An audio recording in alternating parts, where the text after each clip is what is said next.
Greetings, everybody. Let's have a l'chaim l'kabed Rosh Chodesh. L'chaim, l'chaim, l'chaim. Baruch atah Adonai Eloheinu melech haolam shakol nivru. L'chaim, l'chaim. Before we begin, I just want to first and foremost inform anybody who's watching this now in real time. In the event that you were unaware, so please be aware that you may take a haircut and a beard trim today, even if you are observing Sefira ever since Pesach. You're doing what they call the first 33. If you're from those that commenced immediately after Pesach and are planning to finish at HaOmer today, because it's both Rosh Chodesh and Erev Shabbos, because of the dual Simcha, you're allowed to shave and take a shave and a haircut. I don't know where you're going to find a barbershop. We're broadcasting from New York. Or if you're out there in Georgia, and we all, our thoughts and prayers should be with the brave people of Georgia opening up, because as we will discuss Motzei Shabbos, the president is right.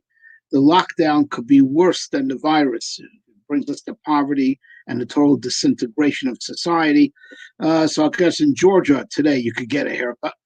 But I guess here in New York, you're going to have to do it yourself. New York, New Jersey, Michigan. You're going to have to do it yourself. So just be aware that today, because it's both Erev Shabbos and Rosh Chodesh, today only, even those keeping the first 33, the first party owner may take a shave and a haircut today. Take advantage, and particularly let this be a good shout out for the brave people of Georgia who are on the front lines of reopening the country. And I'm going to talk, I don't want to get into that too much right now. I'm going to talk about that Motzei Shabbos, which leads me to my very next announcement before we get started on today's discussion of the power of the month, how it relates to Sefira, and maybe a message for us in our current situation. So I want to give a shout out for a new live series, which will always be cataloged. You can always view it afterwards. That's commencing this Motzei Shabbos, this Saturday night, Motzei Shabbos, 10:30 p.m. I sent out the links to those who are on my email list. If you're not on my email list, then please subscribe to this channel, and that way you'll get instant notifications every time we go live. You'll be able to seek any class that you missed. But anyway, this Motzei Shabbos at 10:30 p.m. It's going to be Hashkafa Hotline with Rabbi Beckhofer.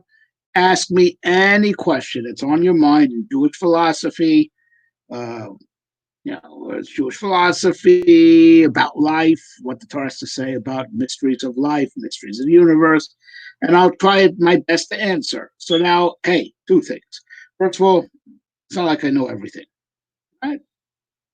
I have a little bit of what's called an expertise in Jewish philosophy and stuff related to that, but I may not know. I'm not going to lie to you. So I'm going to take the question and save it, acknowledge the question if I don't know the answer. If I don't know what to say, acknowledge the question and start with it the next session after I have, a few days to do research, right? And also, in a similar vein, if we don't get to your question, because too many people have come in and typed up their questions in the comment section. All right, so we'll start with, any type of lingering questions, be it that ones we didn't have time to get to, be it, ones that I did not want to answer on the spot. I wanted to research. So those, of course, are the starting point of the following session. And, of course, all these sessions will be archived, both on the regular website that you see in the upper, on my screen, it's the upper left-hand corner of the screen, evangelia.com. It'll be, everything will be archived there. It's archived in this YouTube channel. And also, much of our stuff also is carried on OU Torah, at OU.org. So we'll do it like great. You can ask any question Jewish philosophy you want, and we'll be happy to deal with it. It'll be like a really great series, even if you don't catch it in real time. It's archived. You can see some great uncontroversial questions that may have been raised, and and what we've answered to them. So I'm sure it'll be very engaging. Um, Let me also put on the screen, and then we will really get going onto today's address. But let me put on screen an email address that you could also send questions in ahead of time. I prefer it coming in real time, as we're on the air. But you could also pre-send by email, and I'll deal with it also.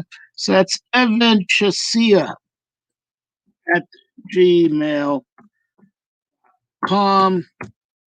Right? See that? Evan Chasia at gmail.com. Send your Hashkafa questions there. You see it in the chat section. And, that way, we'll deal with it because you got your question in ahead of time. Um, what else I want to say? That's oh yeah, one more thing. If you're going to send it by email, please write in the subject line question. I know what it's about because emails that I don't from addresses that I don't recognize, I generally don't look at and erase immediately. But if you put in the subject line question, I know that's about a question you want addressed on this channel. Like we said, we're going to have the Hashkafa hotline on Thursday nights at 10 p.m. and Saturday nights, Motzei Shabbos at 10:30 p.m. Tune in this Motzei Shabbos for the premiere.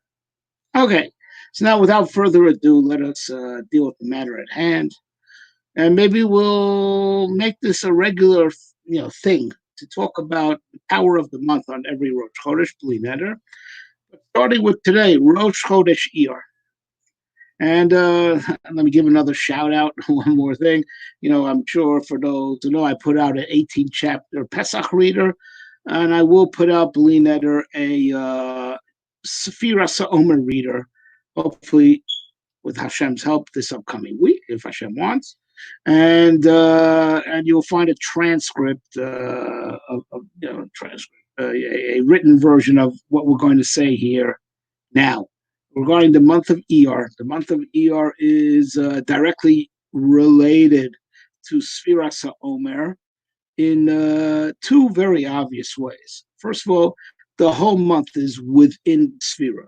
Nisan, part in, part out, the part that comes after the first day of Pesach, so less of half of Nisan is in the Sefira, and barely a week. Barely a week. It's not even a week, right? Of Sivan is in the Sefira, right? It's not even a week, right? So, the whole month of Iyar is contained within the Sefira. So that's, so it's got to have a really integral link, to the Sefira if the entirety of the month is in the Sefira. It's amazing, right? So that's one thing to contemplate. Right? But another thing is like this: not only is it within the Sefira, but as it were, the two major landmarks, and we're going to discuss this more in depth in the reader that we're going to put out. Hopefully it'll be available online for free. This upcoming week. It is during the month of Iyar that we have the major transitions. Right? If there's a concept of Sefira being like bitter and then sweet, as right now, one cannot help but draw the parallels. The Talmidei Rabbi Akiva died in a plague, something like a plague, that inflicted all of them, 24,000 Talmidim. We have a pandemic going on. And just like in those days, it ended at Lag BaOmer. So we should certainly not have it any worse. Let it end by Lag BaOmer or sooner. Right? Who knows? We could do tshuva and it'll end immediately. All right, so there's so we know Lag BaOmer is a day of joy because of the transition. They stop dying, and we start feeling Matan Torah, right? But even before Lag BaOmer, which is the 18th of Iyar, there's the 15th of Iyar, Pesach Sheni, which is another major landmark, another major turning point. And we're going to discuss that. And that happens during the month of Iyar. Iyar is where things shift, as it were. So Iyar is not just that takes up a lot of days of the Omer. Not that it takes up a lot of days of the Omer. right? It takes up, not just, but up the as word the central part of the of transitioning, because the Omer is about, you know, going from being very unprepared for the Torah, and by the end of the Omer, we are totally prepared as best as we could be physically to receive the supernatural Torah, right? And the transition of between unprepared and feeling prepared, being on the other side of the wall, as we will explain, that happens during Iyar. So Iyar doesn't just take up a chunk of days; it takes up the transition. It's the center of it that, it's like the central system. If it's a process, there's a transition from the beginning of the process to the end of the process. That transition, you know, the major transition occurs during the final week of Sivan, as we'll explain, to finish it off, right? And whereas the days of the Omer that totally belong to Nisan, right, is, we're still very much at the beginning of the journey. Although we explained that Pesach, there's a certain landmark reached by Shvi Shel Pesach. The guts of it, the center of the sphere, point center of, making it from first half to, that during Iyar. It is the month of the Sphira, and we're going to explain that now. What is it about Iyar? It's interesting nature.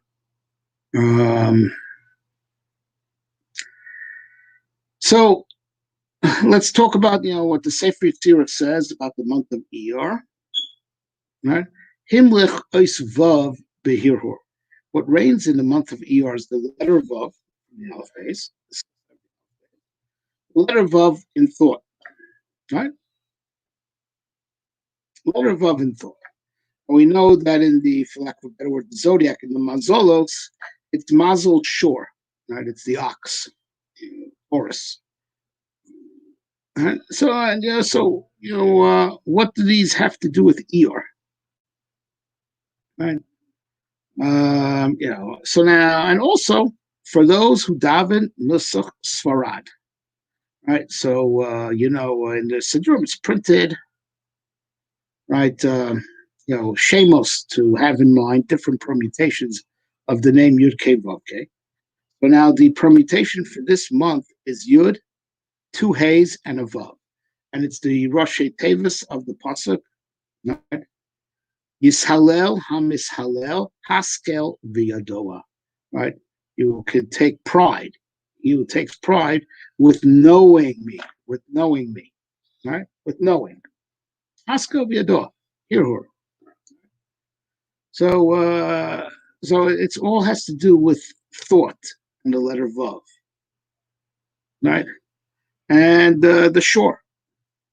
And we're going to try to connect these dots, and that's connected dots, as you will see, is not just more than just an expression when it comes to Iyar.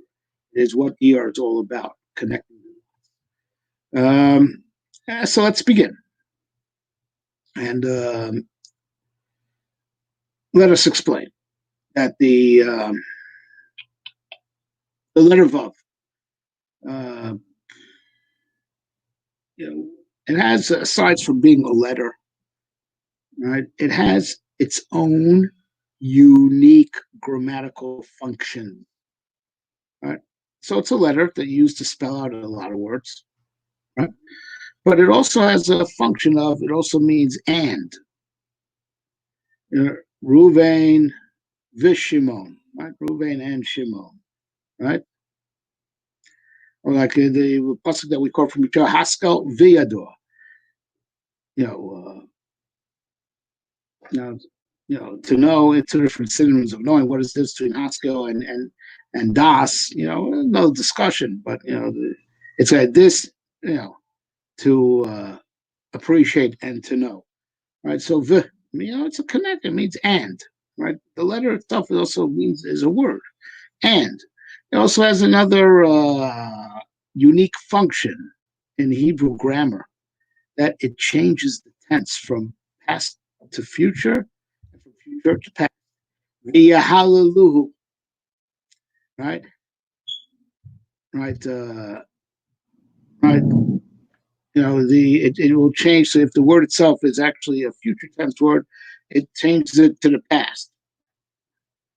Yelchu, they will walk. Va yelchu, and they walked. Right, change it to the past. Right, and the same thing also. If you put it in front of a past word, it makes it future tense. Called vava mahapich. Right? The vav that changes the tense. Right, interesting. Right, so it means and also it changes the tense from past to future and from future to past. Okay? And there's also, the word vav also has its own meaning. It's a word in the dictionary. Vav. It's a word in Tanakh, right? Vavei amudim, hooks, a hook, a vav, right? A hook, right? Meaning to hook something together. The vavei amudim is what the hooks that allowed the curtains to be hung up on the pillars. Those hooks that allowed for the hanging of the curtains on the pillars, which is a form of connection. That those were vavim, and that's the common denominator between everything that a vav is. It's a connector, and I mean it's even alluded to in the structure. A vav is basically a line. A line connects 2 points. It's a connector, right? The so that's why it means and also a connector in the sense of it could if it changes the tense, that means it's creating a bridge. The word itself is talking in the past tense. It changed it to future, so it's connecting the past and the future. The two things that are totally disconnected because it's the past, it's not the future, and future not the past. The vav, flips it, which means it's really connecting the past and the future. So it connects spatially, like and it connects time-wise to connector, right? So, the so now particularly in time, so it's a connector of time. The past is not the future, and the future is not the past. Well, that's true in physical reality. That's not true in thought, right? Right? In thought, sometimes it works out to our detriment. And in a very painful way, we just can't shake the past. We have the past in our head. And also, we make plans for the future. Right? In thought, past, present, and future are all one. For the body physicality is raw physicality is only in the present. Right? It's not in the past. It's not in the future. It's in neither. Right? The mind, remembers the past, and the mind plans for the future. So, so the mind is a major connector. Right? So himlich osvav behirhor in thought. Now let's take it one step deeper. Counting, which is what we do during the Omer, right? We're counting. So here, so I'm looking at the objects I have in front of me. So we started, for those who are here with us from the beginning, we made a l'chaim for a Chodesh. So I see 3 objects here. Knobs glass, right? Whiskey, staple happens to be on the desk. 3. 3 objects. Why 3? What's connecting them to add up to 3? It's a schnapps glass. It's a whiskey bottle. It's a stapler. Mind connected them and said 3 objects. Right? No, we spoke about this also in the Pesach reading. Numbers are in the mind. Numbers are concepts, and when we're counting, that's a mental activity. Counting is a mental activity. Right? It's the mind is assigning a number. The mind is assigning a weight to it. When we describe a weight numerically, that's an act of the mind. But particularly in counting, and that's exactly what we're doing during the Omer. Think about it. And it's so expressed in the way we count. What did we say last night? Right. Last night was the 15th. Yeah. Right. Hayom Chamesha Asar Yamim. They are 15 days. Right. We're adding all the days up together. So even if we have said today is the 15th day, that's still a mental activity to assign a serial number to the day. But we're doing not just assigning a serial number, which is something to it. Also it's what makes every day important. Cheshbon, miloshin machshava, davar shebaminyan, something that's has sold by number is cannot be annulled even in 1,000. If eggs are sold by number, so a treif egg is not even annulled if it's mixed with 1,000 other eggs. Right? It's a davar chashuv. It's very important because that's its number. Chashuv miloshin machshava, because it takes up. It's important. What's the definition of importance?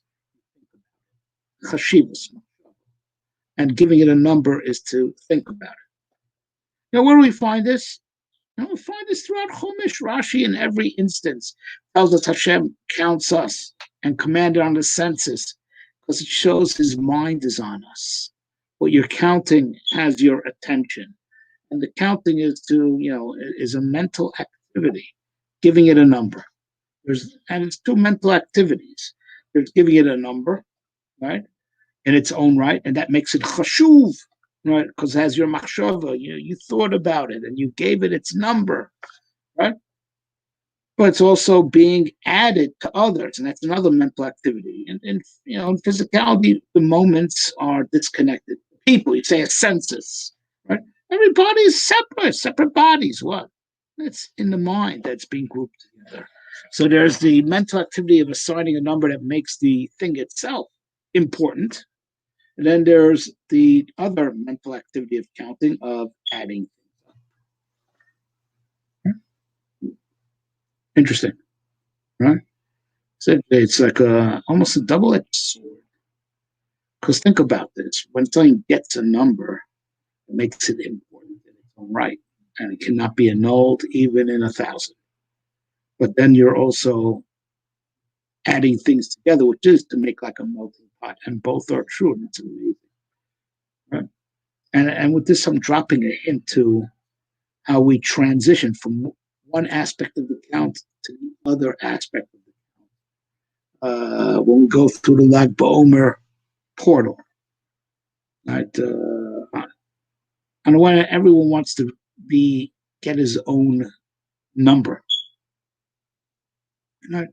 And that's the Talmid Rabbi Kiva. Each one was interested in his own Torah. He didn't value so much what his friend was doing because he was into fully actualizing his potential. And that's one aspect of everyone having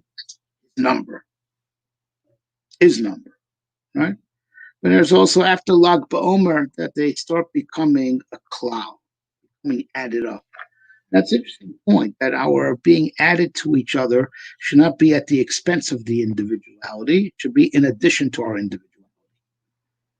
Right? And that is all mental activity. And the Chazal tells something very interesting. The reason why, Havdalah is in Chorin Hadas, right? The Havdalah service that we make after Shabbos, the separation between Kodesh and Chol. Because in Ein Das Havdominain, Das, knowledge, says distinctions. You need knowledge to distinguish between Kodesh and Chol. Knowledge distinguishes. Knowledge also combines, like to know in the biblical sense. To know. Das is chibur. Yedativ ki ahavti. I know Avram. Rosh says it means I love Avram. So das, knowledge, is to combine. There's also in knowledge, separate ideas could be combined in your head. They're all part of your knowledge. You could derive things from each one. Also, knowledge does the act of distinguishing. And they're both true. Because there's the chashivas, there's the importance of the particular, and again, importance chashivas miloshin machshava, right? And that gets expressed when everything has its number. Right? And there's also adding it all up. Both are true. And that's the amazing about God's world. Every single particle of God's world is important. Yeah. And yet there's also how things combine. Things combine. Right. The Rambam alluded to this. This is the Rambam talks in his different works, and people seemingly ask, there are contradictions. And there's no contradiction; both are true. Rambam sometimes talks about how there's no one singular purpose for creation. Every creation has its unique reason for which it was created. Right? And therefore, you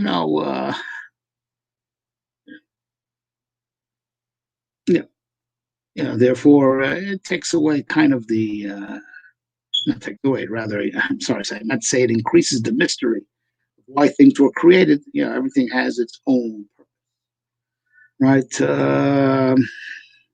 right? So we could be wondering and wondering and wondering, infinitum, why everything exists. Everything has its own purpose, right? And yet, the Rambam writes elsewhere that everything under the moon is for the sake of the perfect man, right? As an example, right? No, so things were created to serve man. Even other people were created to serve man. Ram Sen is Hakdam Israel. So the answer is they're both true. The Ram's not contradicting himself. This the Razir talks about, and Rav Kook talks about this. And I'll prefer Rav Kook's approach to the matter. Rav Kook says something interesting about stars. We find a similar contradiction. We know every star has a number. So one pasuk says, Monim Israel Kulam B'Shemos Yikra. So we say in Tehillim. We say in our Psukkah de Zimra. Every star has its number and every star has its name, right? But there's a pasuk in Shayo, I believe it is, that Kulam B'Shem Yikra. Every star has its number, right? But to all of them, he calls a name, which could be read as all the stars together have one name. So it's possible to tell him that every star has a number and its own name, and whereas in Yeshayahu, every star has its number. That's the same. Every star has its own number, and all of them together, B'Shem Yikra, says Rav Kook. I do believe he alludes to this Rambam, this Demon Gondry. It says, listen, shame means like cause, like the Shema, the Shem Shemayim. For its own sake, the Shem Shemayim for the sake of heaven, shame. There's an aspect about every single star, just like has its own number, it has its own cause, its own goal for which it was created. There's also the global goal.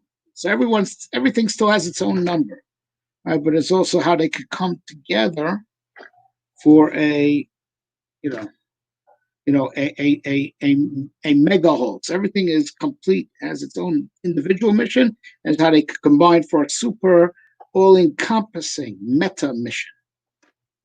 Right? That's the right word. And that does, and that, either way we're counting. Right? There's giving a number, and then there's also adding things up. Both mental activities. One giving the particle, its own importance, and the other one, how in addition to have the particle have its own importance, it's adding with others for a meta purpose beyond its own singular intended purpose.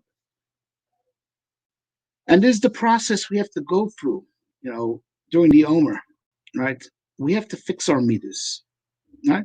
And every day another meter, every day another meter, and on this day, counting, so that that we should infuse thought in our meters. Our meters, without thought, the animals have better meters than we do, right? That's what Chazal tell us. Every az kanamer, al kanesha, ratz kitzvi, gibor kari, learn from the animals, their midas. midas are drives, and if the physical drive is everything that there is to it, and there's no higher goal, then the animals do a better job, and let's at least learn from the animals, the physical perfections. But we don't just want the physical. We want those physical perfections, which on an animalistic level, the lion is mightier than the most courageous warrior. Mightier, right? He's stronger than the most courageous warrior, right? And the eagle is faster than the quickest runner, right? Or the deer and the eagle is lighter than the best jumper. Right, so they do their, so if it's just about physical perfection, we can learn, take lessons from them, to at least as far as physical perfection. And by the way, Chazal write elsewhere, yes, learn from them. They don't use these talents to make money. So that talents, what makes talents valuable is that you can make money with them. The animals have these talents even more than we do, and they don't use it to make money. Right? And the Maamar talks about this at length in the Sefiras HaOmer. So if all there is to the character traits that we're coming to perfect is just to attain physical perfection, the animals are better off than we are. We can only learn from them, how to try to actualize physical, right? And learn from them that physical perfection is not for the sake of making money, because they have it better than we do, and they don't go to try to make money with it. Right? So even physical perfection has a higher purpose than being able to be turned into money. We're not going to talk about it now. And by the way, I ain't no AOC guy. I am not a socialist. I am a capitalist. I'm a capitalist, as far as a fiscal system. But that's not why we have physical perfection. Physical perfection has a higher goal. Even physical perfection has a higher goal than making money. But it's not like, but we want to go beyond that. We want to fix the physical and then connected with the intellectual, which is the bridge to the spiritual. Right? Our seichel is what connects us to the spiritual.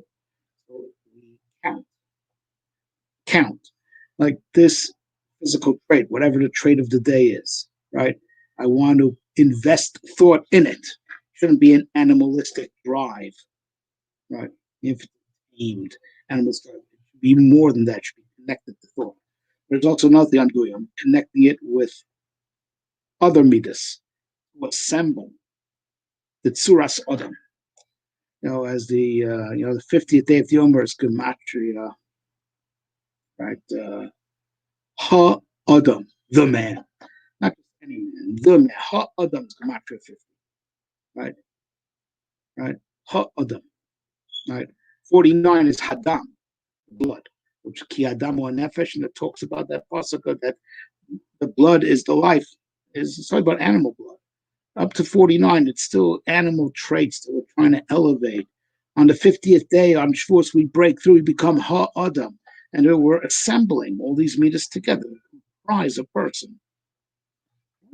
But there's also working on every midah in itself should be perfect. Put thought into your midas. Put thought into your. Don't be a brain dead animal that drives, your drives drive you. No, let your mind control your drives. And that's what we're training with, thinking about it and counting. Isvav behirur. But Isvav behirur, they're not just to, make it choshev, but also that sets it up to be connected to the other midas. The interconnection between the midas is a intellectual one. The mind, the consciousness is what pulls all the different drives together to make a complete personality. And the mind will decide when it's time for this midah, when it's time for that midah, and will strike the balance between the midas. And that's, this midah, we know that the letter Vav is one of the, four letters of the divine name, Yud Kei Vav Kei. The letter Vav is parallel to Yaakov, the midah of Tiferes. And when Rosh Chodesh Iyar, we started counting in the sphere of Tiferes. We started with Tiferes on Rosh Chodesh Iyar. As I said, it's the central part of the sphere. And the midah of Tiferes, as we know, is the central midah of all the seven midas, and it's particularly a central midah between the two midas that we already had, Chesed and Gvura. And it's parallel to Yaakov Avinu, who was, the third of us. The third of the us is the third week of the Sefira. And we know his midah of Tiferes strikes a balance between Avram Chesed and Yitzchak's Gvura. Tiferes strikes the balance. And that's what the Pasuk, Mishnah of it says. I believe it's the second paragraph, right? Rabbi Omer, I think it's the parak we read the Shabbos Rosh Chodesh, right? Rabbi, what is the way a person should choose himself? One that's tiferes, glorious for he who does it, and gets glory. Everyone would agree it's glorious. And the Rambam says right there in its Pirush HaMishnayos, this Rebbe is referring to what I write in Hilchos Deis. He had not written Hilchos Deis yet, written already in the Shmona Prakim, in the fourth parak, right? The middle path, Yashar. You don't deviate not to the right, not to the left. Yashar. Balance. The straight path is the balanced path, as opposed to the imbalanced path that veers off to the right, left, the straight path. The balance, the golden mean, right? Which means you have the benefits of both. You're right down the balance, so you could bend rightwards when that's what's necessary, bend leftwards when that's what's necessary.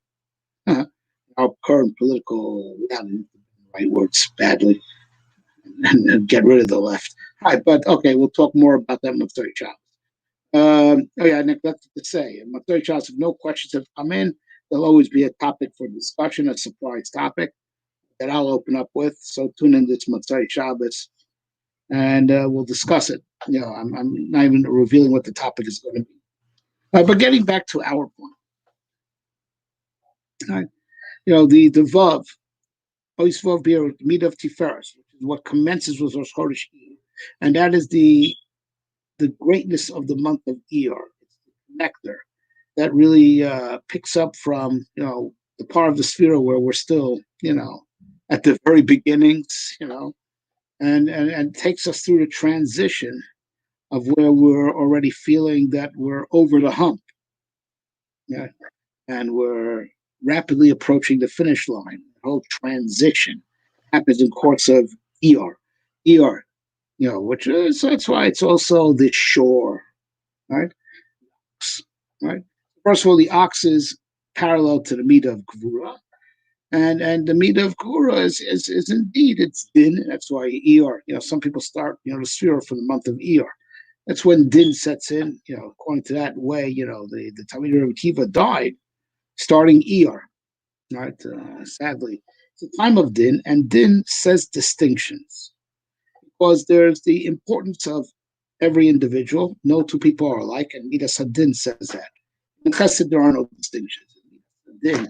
And the Talmid Rebbe Kiva, everyone was interested in his position, and because they were that way, everyone was interested in his way of learning, right? So Hashem also was parallel with them with Midas Hadin, very strict judgment, and they were very holy people, and therefore we know Hashem is tough to the ones who are closest to him. So they wanted it that way, and they got it parallel to that.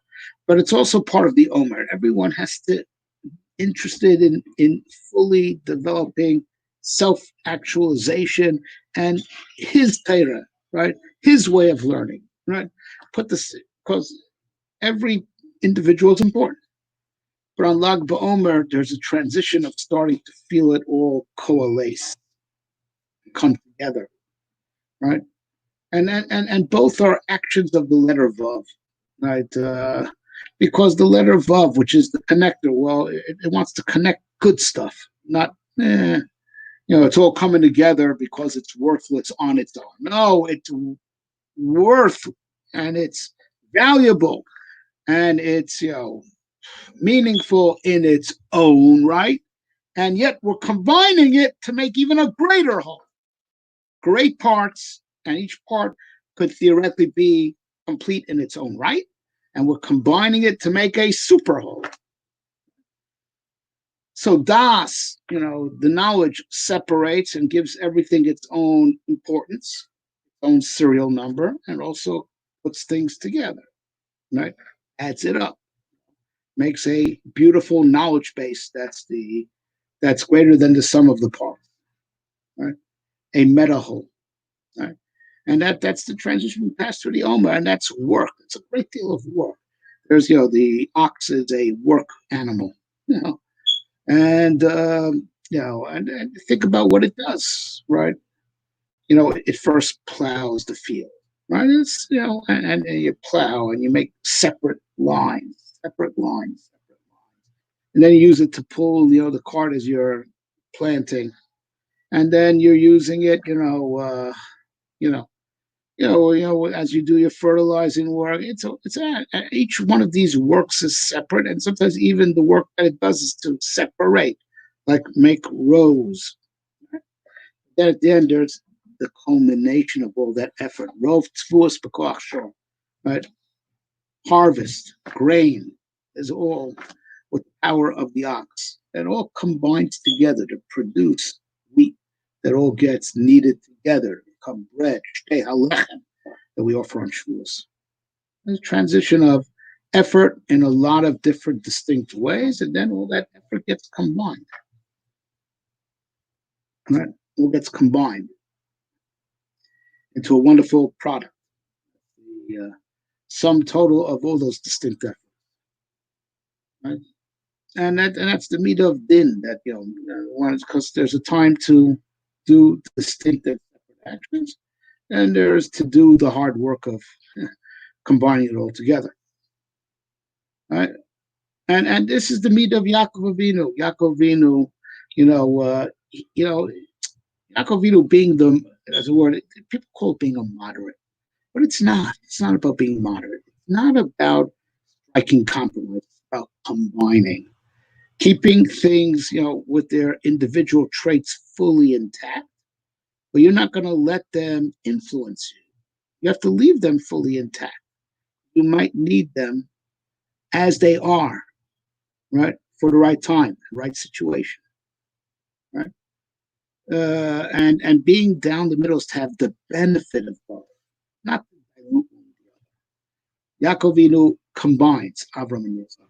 Yaakov Avinu gets the name Yisrael, the national name, and retroactively, Medrash says in Parshas Tolos, Yitzchak and Avram are also called Yisrael, not just us that we are the children of Yaakov. It goes retroactively. He combined Yitzchak and Abraham to also be in the corporation called Yisrael, the corporation that Yisrael, right? Each Jew has his own number. Each Jew is choshev, and yet we combine to a meta whole, right?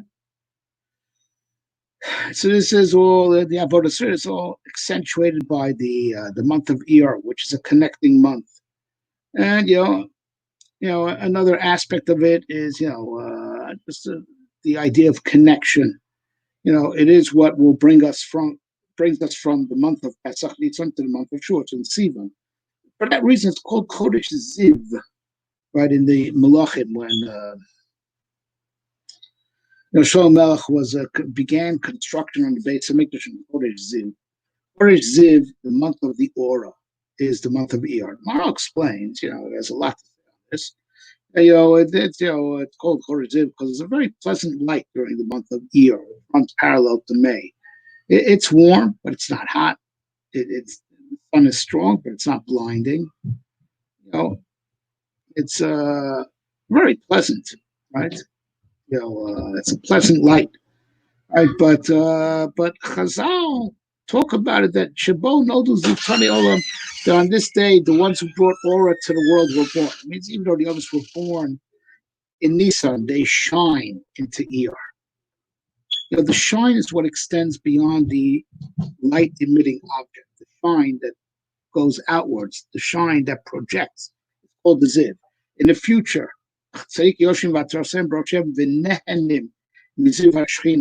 right? We enjoy the aura.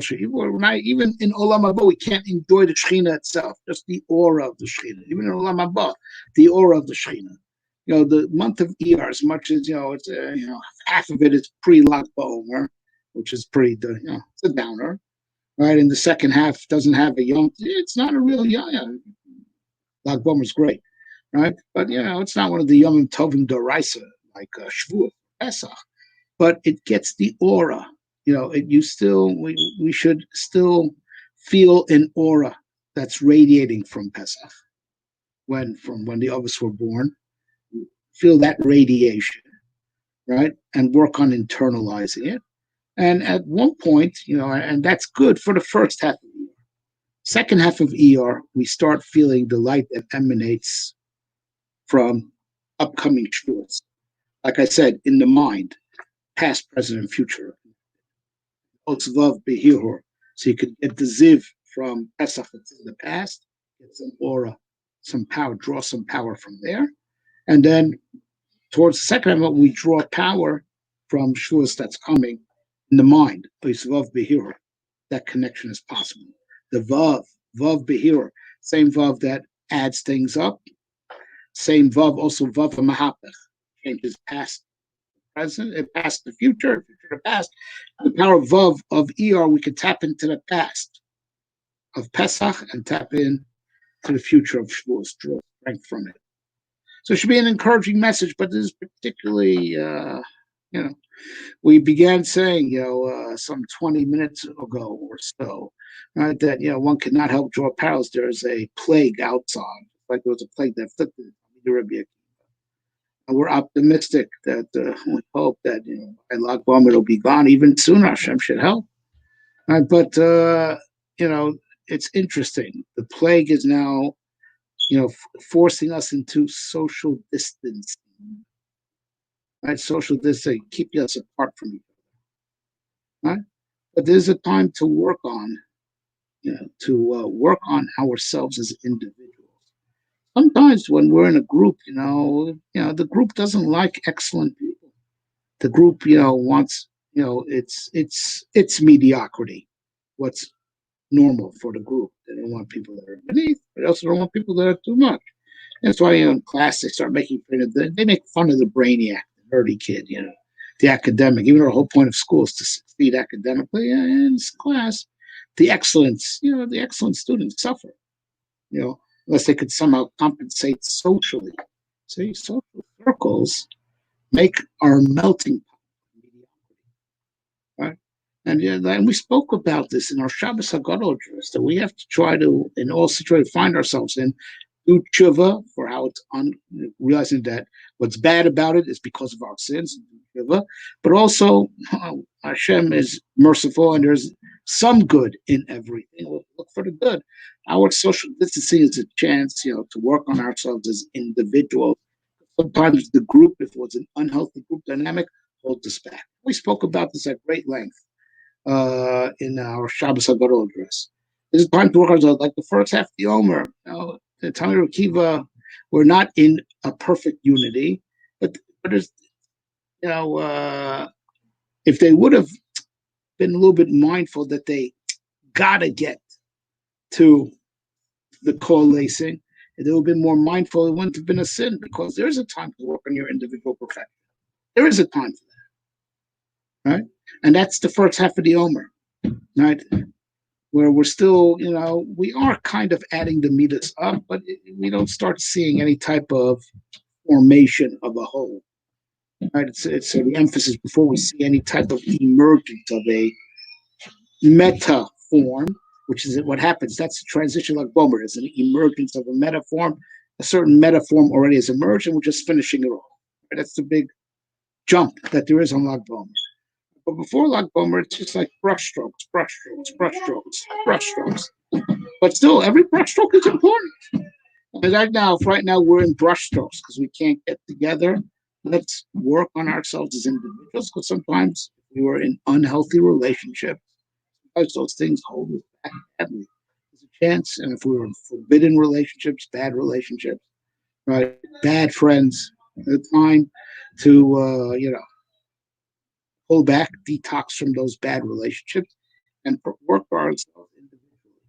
And as we now work on ourselves individually, we should plan, ahead. Love, behirur. Think ahead. Who do you want to be friends with? The all clear sign, is sounded, and it's all clear to go out. Who do you want to be friends with? We spoke about this 3 times of friendship. Rambam counts. We're friends of pleasure, which are most of our friends. I like his company. Those types of friendships very often are bad ones. Why do you like his company? Together, he told dirty jokes together, Turim B'Talem. Why exactly? It's then there's Chevra Le'ezer. You help each other, right? And that's a little bit altruistic more. And then there's Chaver Le'Davar Na'al, right? You're friends because you work together for a higher goal, which is what we spoke about. There's everyone having his own cause, everything having its own cause, its own shame, and then there's the one shame. That's the Chaver Le'Davar Na'al, all getting together for the all-encompassing name, the meta cause, becoming the meta whole. And that's what now, as we're working as individuals, don't want to go, and hopefully you'll change. You won't be the same guy you were before social distancing, right? You're going to be perfecting these meters that we're working on during the days of the Yom. Investing thought in them. Counting is to turn your thoughts, be mindful of them, put them under the control of the Das. Don't be like an animal, worse than an animal. Right? Das in it. Therefore, that will make you even better than the perfections of those meters that the animals have. Because you have your Das in the meters by counting them, putting your mind on them. But think about who do you want to be friends with when you take this opportunity to redraw the lines of friendship and social circles that when we reemerge, hopefully, as soon as possible, because the liberals are using this opportunity to tank the economy and to shatter society in a bad way. So they could try to remake it in their image. So we have to. Why I say to people in Georgia, they're giborim. We have to daven for their hatzlacha. We have to daven for their hatzlacha because they're leading the country out of the crisis that the liberals want to see it in, the leftists want to see it in, to make it a socialist state. Right.